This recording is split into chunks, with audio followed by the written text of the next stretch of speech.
नमस्कार दोस्तों, इस टॉपिक में हम बात करेंगे श्रीलंका के बारे में, जहाँ की आर्थिक हालात आपको पता ही है कि वो दिवालिया हो चुका है देश काफ़ी ज़्यादा।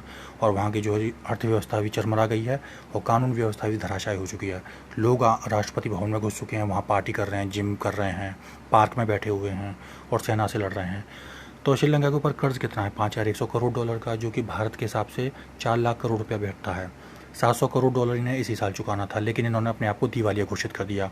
$2,500 करोड़ को इनको चुकाना है 2026 तक।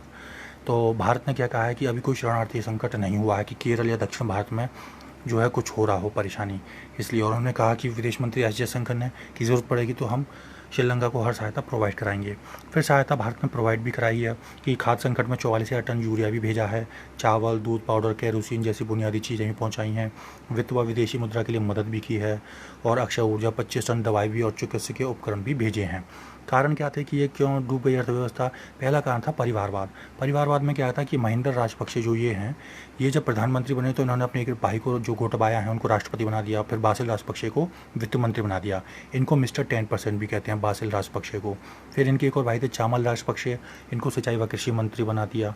तो ये जो है इनके पास 5 लोगों के पास ही 70% बजट आ गया देश का। फिर इन्होंने 45,000 करोड़ रुपया विदेश भेज दिया, जो कि इनके निर्यातों का लगभग 1/3 था। तो पहला कारण ये क्लियर हो गया। दूसरा कारण क्या था कि इन्होंने बहुत ही ख़राब प्रोजेक्ट लिए, कि कुछ प्रोजेक्ट में जो फ़ायदा नहीं हो सकता, फिर भी इन्होंने चीन से लोन लिया $700 करोड़ का और उनको करा। कुछ जो इन्होंने एयरपोर्ट बनाए, वहाँ पे उड़ानें संभव नहीं थी। फिर हम्बनटोटा को इनको गिरवी रखना पड़ा। फिर उन्होंने कुछ स्टेडियम भी बनाए जहाँ पे कोई मैच ही नहीं हुआ। इन्होंने फिर तमिलों को भी क्रूरता से कुचल दिया। फिर इन्होंने एक डिसीजन जो इस समय हुआ था वो ख़राब था काफ़ी ज़्यादा, कि इन्होंने खेती को ऑर्गेनिक बनाने के लिए रासायनिक उर्वरकों पर ही प्रतिबंध लगा दिए, जिसकी वजह से उत्पादन गिर गया। फिर कमीशन जो वसूलने के बाद, मैंने पिछले पेज पर बताया था आपको कि बासिल जो राजपक्षे थे, जो इनको मिस्टर 10% कहा जाता था, और इन्होंने ही पैसा विदेश में जो है पहुँचाने में बहुत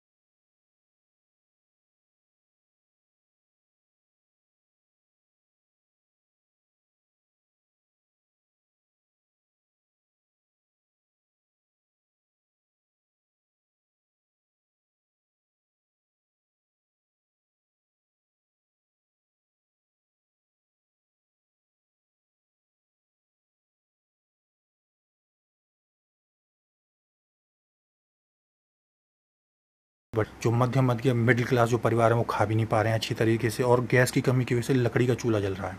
वहाँ के एक ऑटो रिक्शा चालक थोशान परेरा कहते हैं कि वो बस बच्चों को बिस्कुट खिला रहे हैं और दोनों टाइम का भोजन भी नहीं करवा पा रहे हैं अपने उन लोगों को। और फिर उन्होंने कहा है कि 2 दिन कतार में खड़े रहने पर 5 लीटर पेट्रोल मिलता है और 22 जुलाई तक फ्यूल नहीं आएगा। तो यही है। और दूसरी बात है, फ्यूल की कीमतें भी बढ़ गई। 103 रुपये लीटर वाला पेट्रोल 550 रुपये हो गया है। फिर महंगाई जो है मई में 39% थी, अब बढ़ के जून में 80% हो गई है। इसकी वजह से क्या हो गया है कि लोगों को रोज़ पुलिस, सेना और वायुसेना से झड़पें हो रही हैं, क्योंकि सेना ही पेट्रोल पंप वगैरह की निगरानी कर रहे हैं। स्कूल, कॉलेज, अस्पताल बंद पड़े हुए हैं और लोग परिवार को जूझते देखने पर मजबूर हैं। तो ये इस तरीके से इनकी पूरी इकोनॉमी कुछ कारणों के कारण पूरी जो है कोलैप्स हो गई है। इसलिए हमें फ्री की इकोनॉमी पर भरोसा नहीं करना चाहिए ज़्यादा, और ना ही हमें परिवारवाद पर वो जो है भरोसा करना चाहिए। तो ये थे आज के topic. Thank you very much.